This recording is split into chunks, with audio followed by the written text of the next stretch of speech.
I received on June 11th, 1992, a liver transplant that saved my life when my life was on the verge of ending. And I'm like, man, that's great until your granddaughter needs a heart valve transplant, or until you need a skin graft to save one of your limbs, or until you can't walk and you need an ACL or something. Your like that, kids burnt 50% of their body. Yeah, you've seen it as a paramedic, right? I've seen it. Yeah, so. And so this stuff is really, really important, and I get it. I've heard a statement, don't take your organs to heaven. Heaven knows we need them here. I'm Ryan Ballard. And I'm Brian Waters, and this is Undertaking the Podcast.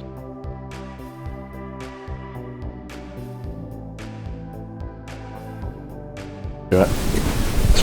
Well, hey everyone, welcome to a brand new episode of Undertaking the Podcast. I'm Brian Waters here on location at the Indiana Donor Network with my good buddy Ryan Ballard. How are you, pal? Doing well, buddy. How's the great American man of folklore within funeral service doing? I'm up. I've had a cup of coffee, so I'm ready to roll. So we got a day of interviews here at the Indiana Donor Network. Full day, yeah. Our guest today, we want to welcome to the show Kelsey, which is the hospital liaison here at the Indiana Donor Network, and her father, Paul. We've got him on the phone here. Paul, how are you, sir? I'm wonderful. Just back from vacation. Excited to be back at work. Not. I understand. And oh, you're getting another call, weren't you? Yep. No worries. That's the life of the hospital liaison, isn't it? It's the life. Very unexpected, always on call. Yeah. So tell us a little bit about your role, Kelsey, what you do here at the Indiana Donor Network. Yeah, so I'm part of a team, or the hospital services team, comprised of a couple different roles. We have in-house coordinators, hospital liaisons, and then regional coordinators. So our overall goal is to be that bridge between hospitals and the Indiana Donor Network for all things organ and tissue donations. So I always describe it as kind of like a hybrid of education, customer service, little public speaking.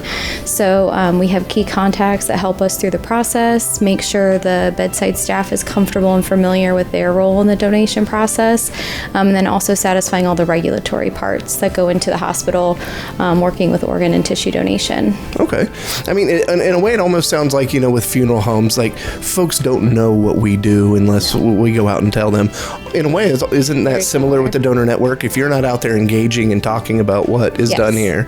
Well, they don't get any education when they're going through like nursing school, or if they're a physician, they might, learn how to talk about like a grim prognosis or a death, but they don't have any bridge into donation. And then we also ask them not to bring it up because we want to keep that separate and have that team focus on everything they were doing for life-saving. So it becomes sort of this odd piece of healthcare where it is a continuation, right? It's part of the plan of care. We want them to think of it as such, but there's also this barrier of once you go into not being able to save that patient's life, let's have somebody different talk about it. So they've got to be familiar. They've got to be knowing when to alert us and what they're looking for, but we also have to have really strong dynamics and learn what their hospital culture is like so that we know when to kind of kick in for our part. You'd almost think that, as I would say, as often as donation happens and occurs, that would be something that would be in the textbooks. I know it's in our textbook when it comes to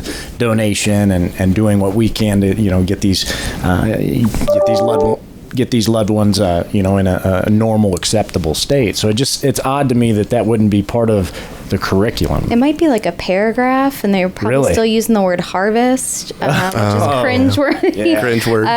But yeah, any feedback we get, and I know another department here at Indiana Donor Network does nursing school presentations, which helps raise that awareness. But when we go in, we really broaden what they know. So they might know, it exists. I'm going to go work in critical care. I know I'm going to be exposed.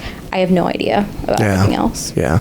And I think, Ryan, we may have some questions. We'll kind of circle back here towards the end of the show on some of your specific duties and policies and procedures and whatnot. But my understanding, you have a personal connection to organ and tissue donation. Yeah. And we wanted to bring you and your dad in to discuss that a little bit.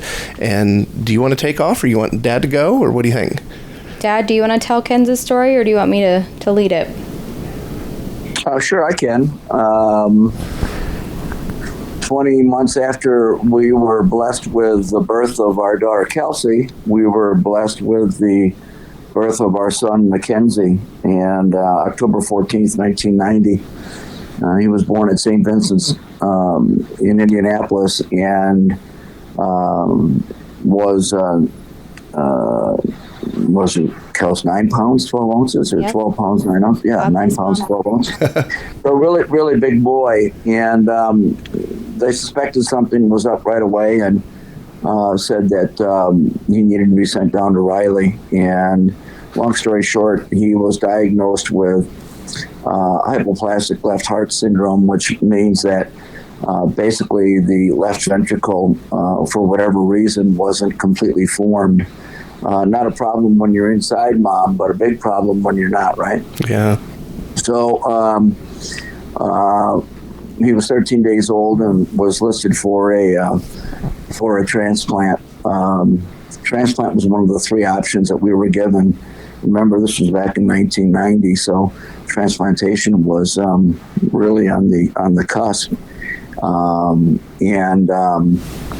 It worked best for us. We felt it was the best procedure that was available. Another procedure was the Norwood, but he was not healthy enough probably to make that trip to Pittsburgh where Dr. Norwood would perform that procedure. And so Dr. John Brown got involved and at Riley Hospital, and away we went. And it was an incredible experience. It was an incredible blessing. It was, as a parent, we could not have been happier with the results. Certainly our hearts went out to the donor family, and for the decisions that they had to go through, and certainly the grief that they had to go through, and all of that. But Indiana Donor Network was there and did a great job. We didn't know a whole lot about transplantation at that point, but certainly we learned very quickly. And really, Mackenzie led about as normal a life as you would think one could with somebody else's heart. And we had him go to school. We had him take really lead a normal life. We led both kids through a life of optimism, and we were blessed for over 20 years of Mackenzie being with us, and we've helped Indiana Donor Network and tried to pay it forward as much as we could and as much as we can, and we continue to do so, and certainly go full circle and have Kelsey working for this organization is pretty remarkable. Yeah, so like Dad mentioned, he was listed at 3 days old, and at that time, Dr. Dara has been his cardiologist. He's still active at Riley, and apparently 10 days was about the wait time for a heart when they were that young. His size helped him for sure, but that's not the case that we see nowadays. It takes longer thanks to child safety laws and things like that, but he was really blessed with only needing to wait 10 days, which obviously was very long for everyone involved. I don't remember it. It was being taken around in their red wagons. That's all I'm told. But very normal childhood, trips and concerts and friends. And really his only limitation was no contact sports. So he couldn't do football. Okay, I want to ask just a quick question. And maybe you can answer this, maybe you can't. And maybe I've got to ask somebody in the clinical aspect of this. But so 10 days after he was born, he had a heart transplant. 13 days. Yep. They listed him at 3, waited 10. Okay. So 13 total. My question is this. So there was an infant heart, I assume, that was gifted to him. How, with growing and becoming a man, and how does that transpire? Does that heart grow Yes. with, but like, I guess maybe it's a dumb question. I don't know. Does the heart grow That's a good with question, the body? right? Because Yeah. if it's, you know what I mean? Yeah, so the biggest thing for him and really any recipient would be that it has to match with the current body presentation, right? So he was, with his sizing, we were told that the donor was 6 months old. So the heart had to fit into his chest cavity, and then that's part of all the follow-up that they go into for his almost 20 years. So the body will always naturally want to reject. You'll hear that a lot because it's a foreign tissue, right? Even though they do all the testing, making sure it's a match, the blood typing, all of it, it's still foreign because you're placing it in and it's not what the body grew with. So he was on anti-rejection medications that help that battle between the scar tissue and his native tissue. So that was twice a day, 7 a.m., 7 p.m., constant, on the dot. And then they do blood draws every month. They do biopsies every year where they'd go in and see, is there anything rejecting? Is it growing normally? Echoes were pretty common. And then once he got to a certain age, stress tests to see, because he couldn't feel if his heart was under distress because Really? the nerves are gone. With the attachment. Okay. So that's a lot of things that the kids have to be aware of as they're growing, getting more active, is warm-ups and cool downs. So you've got to be really proactive in knowing that because their body won't be able to tell them, since you can't feel it, that, hey, I'm getting into a little bit too much activity, I need to take a step back. So that's the biggest piece, probably. Correct me if I'm wrong, Dad, but post-transplant is just making sure that it's growing naturally and at a rate that the kiddo's growing as well. They also had said he got transplanted at a better time than like if he was a toddler, because your immune system would be in overdrive, right? They're always getting sick and all that good stuff. But when he's a newborn, they could kind of shock the system and get it to where his body could sort of think for a minute like that this was what it was born with. Wow. Yeah. Yeah, and to that, I would add just a couple of things. One, we had a lot of blessings with Mackenzie, and one of the first ones was how big he was. So for his size, we were able to know that almost any size heart was available, unfortunately, from any child that passed. And so that cavity was so big that basically one of the first hearts that came available worked. Initially, he was on his major anti-rejection medicine and Kelsey wouldn't remember this, of 3 times a day. And when we got to go to 2 times a day, it was, again, another blessing. So he could take that medicine at 7 o'clock in the morning before he went to school, and then at 7 o'clock at night. When he was an infant, and before they could get from 3 doses a day to 2, then you had that one in the afternoon that would be hard to work around sometimes. So there was that. And then to Kelsey's point, right, the amazing thing about the body is that you would think after a while that your immune system would say, hey, you've been around a long time. We like you, and we're going to leave you alone. But it doesn't work that way. The other thing that I would add is from the time that he was discharged from the hospital, Mackenzie never spent an overnight at the hospital. And again, another blessing. And then the last thing I would mention is the medical community at Riley Hospital. If you're a parent and your child needs help, what a great institution and to help with an infant in need. And Dr. John Brown had a surgery every time Mackenzie was in for a once a month checkup. He would make sure he'd stop by and say, hello, how you doing? Pretty incredible. Kelsey, let me ask you and your dad a question here. When it comes to organ donation and the loved ones that are involved, how trying is it for a family when it comes to having someone that is a recipient of a gift and in so many words? You've got rejection meds you've got to take. You've got doctor's appointments, blood draws monthly. I guess talk to me a little bit about how stressful is that for the family. Obviously, it's not bad stress, right, but you're adding a lot to not only obviously the recipient's plate, but the family's plate too, right? Well, I think being a sibling and being the age I was, it's all I knew. Like that was the normal, right? Mackenzie went down to Riley. If I went, I got super cool stickers as part of the gig. We got McDonald's afterwards. So it was truly all I ever knew. The hard part for us, as Dad mentioned, we were raised very optimistically. So transplant meant it was cured in a way, which is obviously not accurate.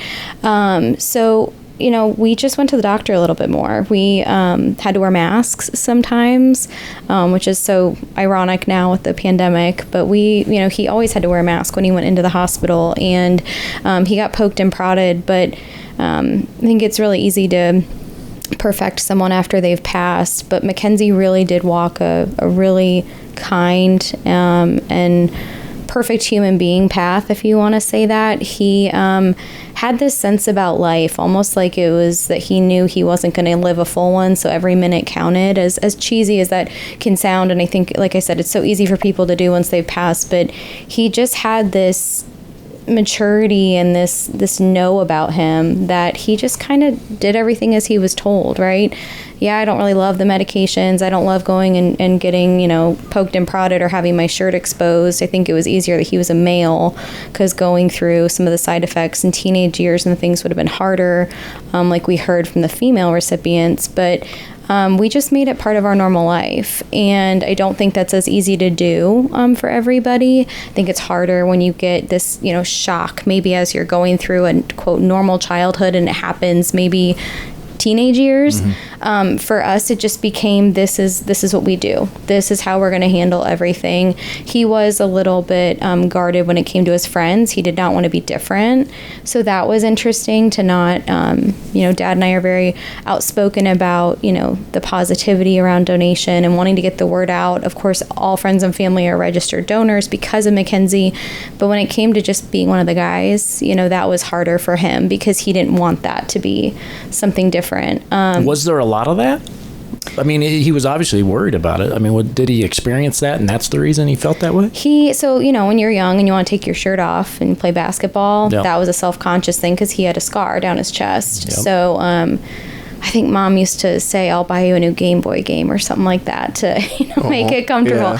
Yeah. He had amazing friends that we're still close with to this day, but it's just that typical kid, right? Yeah. Just, I don't want to be different. I want to be just like everybody. And, I think it's easy. He could have done the why me. And I don't think he ever really expressed that to us, but it was just, I want to be like my friends. And I know that this sets me apart. So I'm just going to kind of act like it doesn't exist. Yeah. If he had to go to Riley for his stress test, I just wasn't feeling good that day, guys. I'm not going to be at school. Yeah. Versus like, well, you're going down to Riley, you're being put under for a biopsy. But no, let's not talk about it. He also didn't want the sympathy, I think, too. Right. Paul, were you able to connect with your donor family? We were not. Let me add also, I'll mention more of that in just a second. Sure. But let me add, as a parent, right, Kelsey just gave the sibling view. And as a parent, Kelsey used the right word of shock. Certainly at 9 pounds, 12 ounces, this big old boy comes out and he's getting the APGAR score, and you're going, wow, look at my big boy. And so all of a sudden there's the shock, right? But after the shock, as a parent, it's, okay, what can I do for my child? And certainly you would do anything, and we did everything that we could for him. So was it tough? I don't know that it was tough, because as Kelsey so eloquently said, it just became a part of, normalcy. And okay, he's got to take these meds in order to continue to live. Okay, that works. He's got to be tested monthly. Okay, that works. And so it just became part of a routine.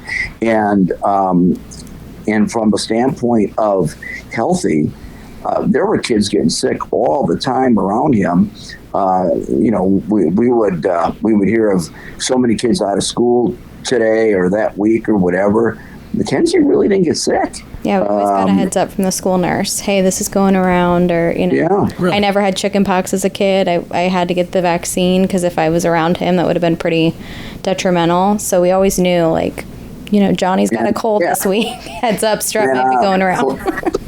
And Mackenzie's mom, Colette, and I are from Wisconsin originally, so we're Packer fans. And Mackenzie was a diehard Packer fan. He loved football, and he loved being able to play flag football as he was growing up.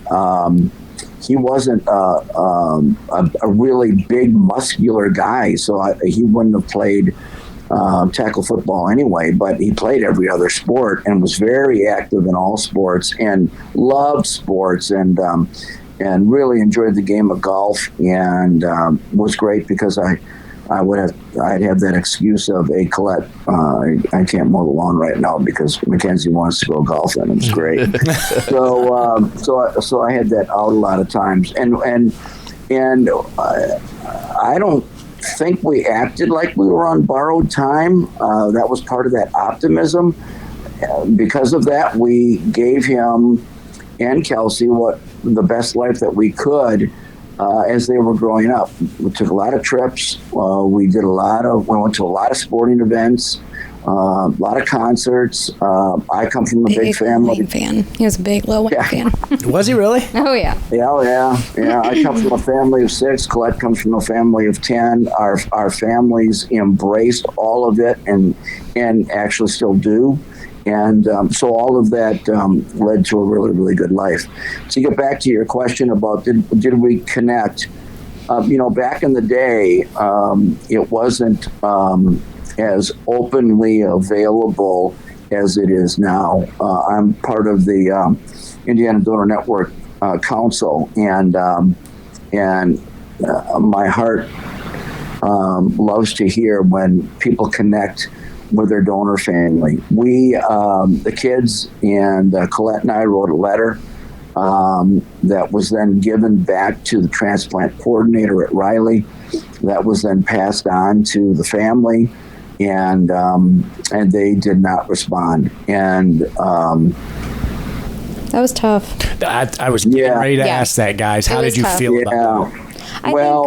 It's a two-sided street, right? It's like, hey, we're here to tell you that the gift that your child gave to ours gave us 20 years of memories of joy and happiness.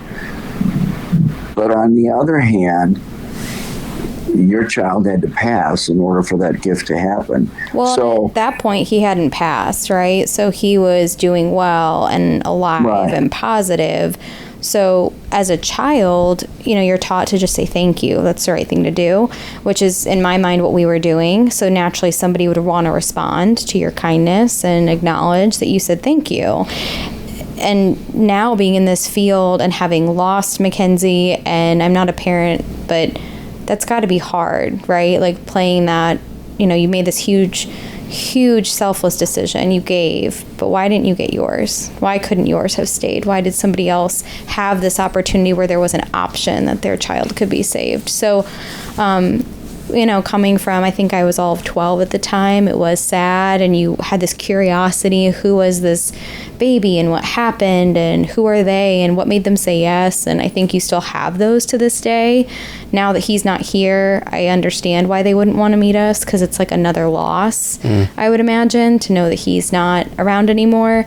But it was tough in the moment just because you wanted to just have this kindness, and even if it was a simple thank you, hi, here's who each other is, and the curiosity. I think you just really want to satisfy that, but it just wasn't. Yeah, and as a parent, we don't know the circumstances, but the bottom line, their child passed. Yep. So knowing what that loss is like and how incredible of a void that is, and trying to stir up that memory or those memories, I completely understand and respect the parents not reaching back to us, and then and now I still respect that was a choice that they made, because the other choice that they made gave us 20 years of wonderful life. Yeah. That's a good way of looking at it too, though. Honestly, they made two choices: a choice not to, be in contact, but did choose the gift of life. So that's an amazing. What a brave, remarkable, selfless decision. Loving gift and decision, right? Yeah. Oh, absolutely. Yeah. Paul, Kelsey, if you two are comfortable, could you talk us through the end of Mackenzie's life? Was his death sudden, or what happened? Dad, I'll take this one. So Mackenzie was it was summer of 2011. He had gone to Vincennes University for 2 years. He was okay with it, but he loved to come visit me at IU in Bloomington, and it was more of that college experience. Oh, yeah. So he was pumped. Well, it's IU. I know. Sorry, Boilermakers, but he would have loved that too. He just wanted that like Big Ten, experience, the sports, the partying, all that, food options. Coming up for Chipotle was enough for him sometimes, but he had gotten the acceptance that he was going to go to IU then for his last 2 years, so he was really, really thrilled. It was a Sunday. Mom and Dad had taken him down to go scout out where his classes were going to be, where was he going to live, all that great stuff. He had like a cold or a sniffle that week. He went to our regular doctor, no concerns, just kind of like a summer cold. And then he had gotten home and was just didn't have a ton of energy. So he was going to run and get a Redbox movie, and Mom and Dad went and took the dogs for a walk, and he just was going to kind of chill and take a nap. So when they got home, unfortunately, Mackenzie was not breathing. And so he did not survive that evening. He was taken to St. Vincent Carmel. And he just was not able to survive what Dr. Dara later told us, a severe cardiac arrhythmia. So he alluded it to, like, if our body is like an electrical system and your heart controls it, somebody just flipped Mackenzie's switch. And it's really hard when it goes so drastically into an arrhythmia to get it back to normal rhythm. Yeah. So just wasn't possible. If he had survived that night, another transplant would have been necessary. But we didn't have any indication of that. He was planning for college. We had just been texting that day. I had been in Wisconsin for an internship. They were coming up that weekend for a golf tournament, family fun. We didn't even, when we said goodbye on the phone, it's not like we said I love you or this whole dramatic, moment. It was just life. And so he just went that night. And my mom was actually the one at the hospital that said, have you called? It was IOPO at the time. So have you called Indiana Donor Network so that he could do tissue donation? We were the family that was a little bit new to the donor network because we followed Mackenzie here to the office. They had recently just redone this building and done tissue recovery here versus having it at the hospital. And so we sort of caravanned and didn't leave Ken's. We got to say final goodbyes here at the office while we also got to say them at the hospital. But we got to say goodbyes here before he went back and was able to give gifts. Which for him, he said yes right away when he got his license at 16. That was very important for him. And I think that it was something that obviously added to our story that we weren't thinking was going to be part of our story. We never talked about death. We did not discuss what would happen if he did pass. We truly never had that conversation. He was an optimist through and through, lived his life to the fullest, and never dwelled on it. If he feared it, we never knew. He didn't allude to any of it. And so it was another shock that here we were and we lost him. So it was really encouraging that he could go forward and help people, given that somebody had helped him so early on. But to not make it to his 21st birthday was not what we were planning by any means. So this may be a little bit of an odd question. Is it okay, Brian? You're pointing at me. Go ahead. You got something else you want to do? Nope, you're good. Do I have permission? You have my permission. Don't you start rambling on me now. So, and the question just left me. Gosh darn it. Can you believe that? No, you do it all the time. Just left me. Well, maybe it'll come back. I'll Sorry about that. give a little bit of a filler, but to my side, you know, it's also a blessing that it was sudden. Frankly, it really was. I mean, he had a stress test every 6 months, and he never went backwards in his stress tests. He always went farther in the time, 15 minutes or whatever it was. Every time he went farther, and he had just had one. He had just had a checkup at Riley, and it was all standard. Hey, he's good, he's great, and you know, I'm not a medical person, but you know, yeah, God flipped the switch, and why he did, we don't know. But you know, we just assumed that after 20 years of a transplant that worked, that, well, okay, then I guess he gets another one. So I don't mean to be coy about the fact that I'm happy that it was quick, but I really am, because I cannot picture my son Mackenzie sitting in a hospital bed for a month waiting, and you know what I mean? That wasn't his DNA. That wasn't the way that he lived life. And so, it was sudden. It's tragic. Obviously, we think about him every minute of the day. We're so very, very proud of him, but his legacy carries on, and we're so proud of what Kelsey has done and is doing to help promote Indiana Donor Network and donation in general, and that's also why I'm active with on councils. Paul, let me ask you this real quick. You know, within donation, within funeral service, you know, there's always been maybe a little bit of a back and forth when it comes to funeral directors and donation, as to communication or whatever else. I want to know from you guys.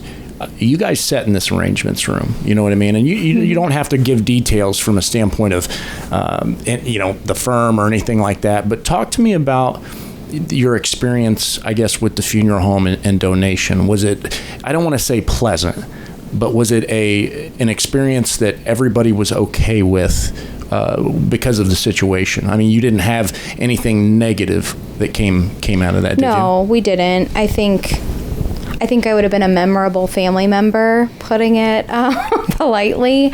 I think, so my biggest focus when everything happened was, where is he? What's happening, right? So you leave your loved one, and you have to trust that somebody you've never met but chose a profession where you are dealing with a dignified process is going to handle with care. And that was the hardest part, because it wasn't like it's an 80-year-old person that had their arrangements set. You talk to them about it. You want to do cremation, you want to do casket. You know, we didn't talk about any of that, right? And so it was very jarring to go into the arrangement room. You see all these, you know, the corners of the casket. Well, which one do you want? Well, give them the best. Like, I'm not going to go cheap on it, right? Or like, okay, well, we wanted to cremate him. All these urns look like they're made for a 74-year-old woman with marble and all this stuff. I said, got anything for a kid? You know, I know you shouldn't, right? This is backwards. We shouldn't be saying goodbye to him. We shouldn't be planning his funeral. And so, lo and behold, there's magazines for urns. Who knew? And we ended up buying one online that was modeled after his beloved Boston Red Sox, which was really cool. Yeah. It just all felt very out of body. The people that we worked with were very kind. Like I said, I think that Dad and I were much more present. My mom was a little quieter through everything, so we were holding those planning reins and getting everything, you know, solidified. And it just was hard. I mean, you don't think about one day you're going to be picking out the floral spray over your brother's casket. It's just not a common, you know, you think about, where do you want to go on your 21st birthday? What's your first drink going to be? Yep. Right. And so that part was hard. I think they did the best that they could, but I do think that we're just not prepared as a society to lose young people, and that was okay. That was okay. That was a little uncomfortable. They were very kind to us with everything that we wanted to do. The harder part was that we were working with a church that was not as flexible.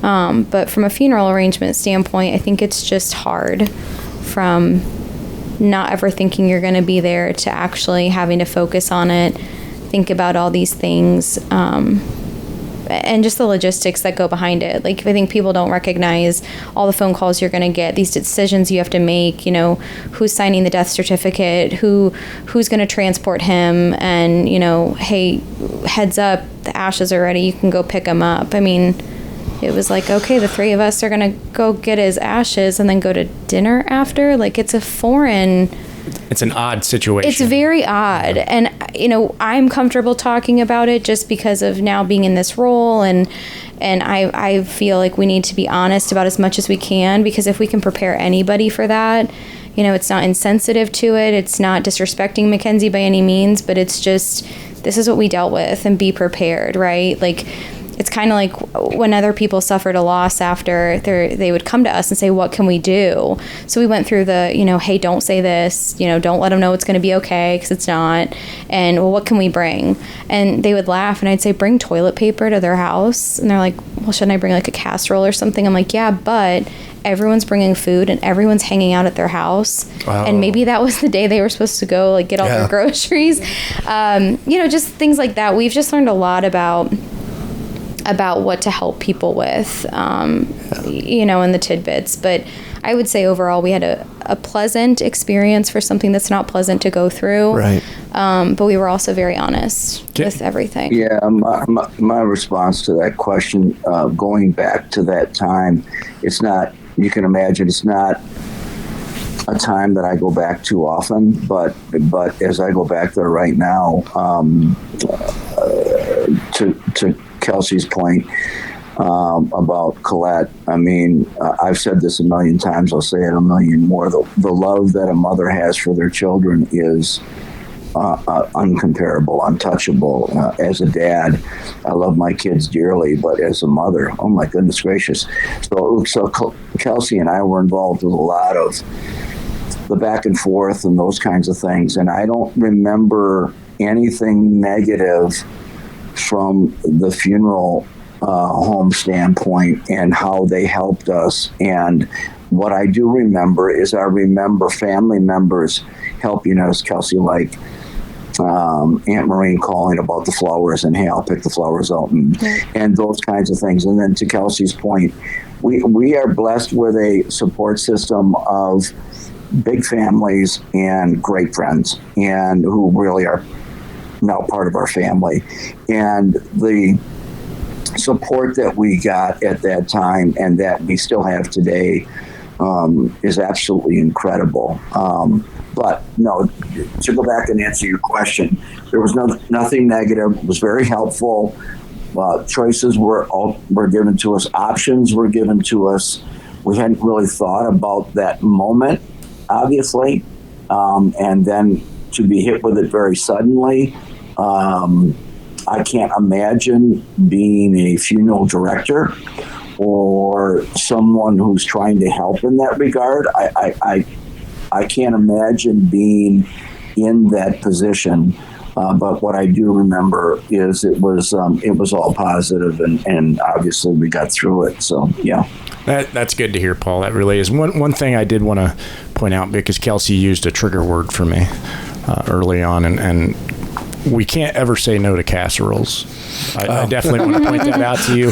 We got plenty of them. Okay. Yeah, they were good. Yeah. We are a casserole family in my house, and that's something on the podcast we always talk about. And it's kind of a funny quip is there a bad casserole? I don't think so. Well, when the casseroles stop coming, that's when the grieving starts. You know, and that's kind of a saying Brian and I came up with. You know, and so I know that has nothing to do with anything, but it is what it is. You can't say no to a casserole. You hung up something shiny and Ryan's I point at it. That's good. I think you're spot on, because it's almost in your grieving journey. It's so funny what your mind does, but like there's times where I envy that point in our story, because everybody is wrapping you up with everything you need, right? Yeah. I didn't have any appetite. I hardly ate the casseroles. Food sounded disgusting at the time, right? Because my body was just like trying to process what is reality.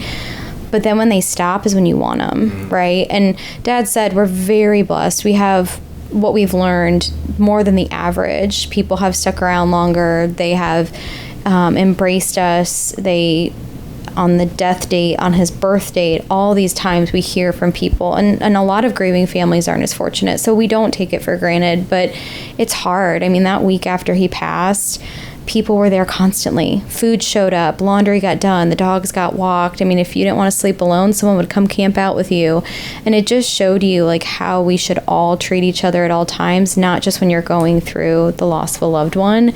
And so I think we've learned that's the key point. When the casseroles stop is really when the hard work begins. Yeah.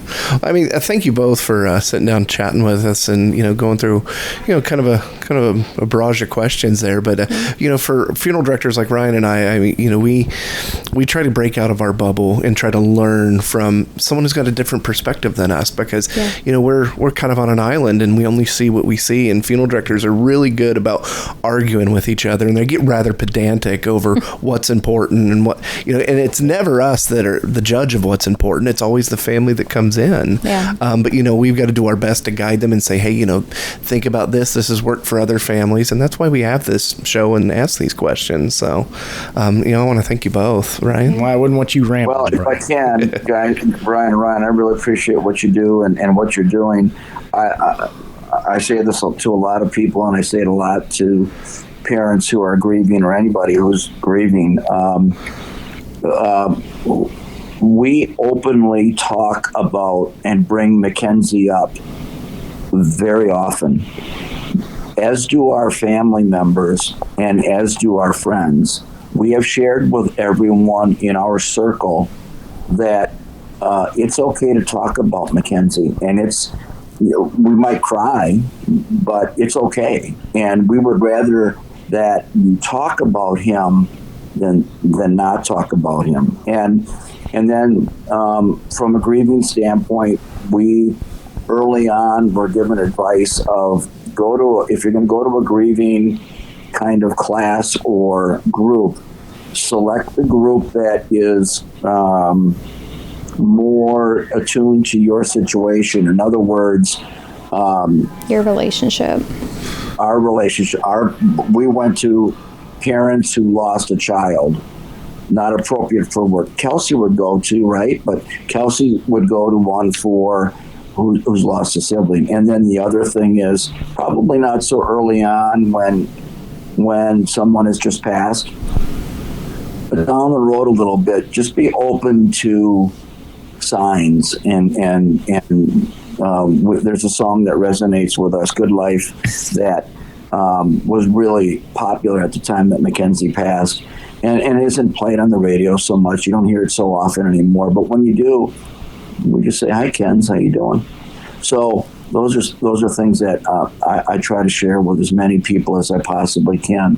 Be open to signs that he's around, and I know he's around. And so, yeah, we really appreciate what you guys do, and thanks for the opportunity for letting us share the story of our wonderful son and brother, and we will talk about him until I see him again. Thank you, Paul. Kelsey, do you have any final thoughts? The only thing that I thought of when Dad was talking, I think the reason why our experience was so positive is that it felt like nobody was numb to the part they played in the story. So we hear this a lot, especially in my role now working for Indiana Donor Network, is that we're all very passionate about what we do. And I think it surprises some people because you may come across like you're immune to it, or you may come across like you've seen this a million times, you're in a repetition. And we really had kindness and just empathy from everybody, almost like people really chose their part on purpose. So, I didn't want to meet Jerry, the funeral director. I didn't really want to have as many conversations with him, but he listened, and I know I wasn't as easy. I was dealing with a lot of anger at the time, right? And he didn't make me feel guilty for that. He just listened and saw how he could respond, even though there's not anything he could do to fix it. Yeah. And so I think that's so important when you choose to go into like the line of work you all did or what we do here at Indiana Donor Network. And whether you have a personal connection or not, I think it's just you have a heart for helping people. And as long as people can pick up on that and know that you're very sincere in why you're here, it's not like you chose this to meet people on their worst days or walking through this really hard part of their journey, but you are there with a good head on your shoulders, kindness, and just saying, I'm here to help. I may not have any idea what you're going through, and hopefully you don't. Hopefully you've never experienced this loss, but you can be a soft voice or a soft, part of their story, and hopefully everyone has that where it's not traumatic or something went wrong. But also, I think it's okay if it did, because it's not the most conventional part, right? I mean, a funeral isn't like a wedding where you plan for it forever and it should go off without a hitch. Right. I mean, things happen, but even if they did, we don't remember it because Mackenzie was honored and he got to be sent off in a beautiful way. So the overall goal for us is for you not to know. Yeah. I mean, if something happens, we should be cool as cucumbers, right? And you guys shouldn't know it. But there's a saying. Well, who was it? Nick from out at Washington State. Oh, the Ducks. The Ducks. Say that quote. Oh, we had an old funeral director, Corder, tell us the story that he was at a funeral dinner one time, and this funeral director's wife looked at him and goes, "I know what you all are." She goes, "You guys are a bunch of ducks." And he goes, "How do you figure?" And she goes, paddling. "Oh, you're just on top. You're so smooth, but no one sees underneath how much you're paddling." Yep. Yeah, really. Wow. Yeah, that's so true. So true. Yeah. But I want to thank you both for being willing to share Mackenzie's story and your story. It's so connected to you, and that story lives on in all of us, I mean, now we know it as well. Yep. So thank you both so much. Yeah. Friends, rate... Oh, sorry. Go ahead, Paul. My bad. Go ahead. Have a great day. Right on. Friends, rate, review, subscribe, tell a friend. Undertakingthepodcast.com is the website. You can get a hold of us. info@undertakingthepodcast.com. As always, friends, we're on social media. Rock and roll.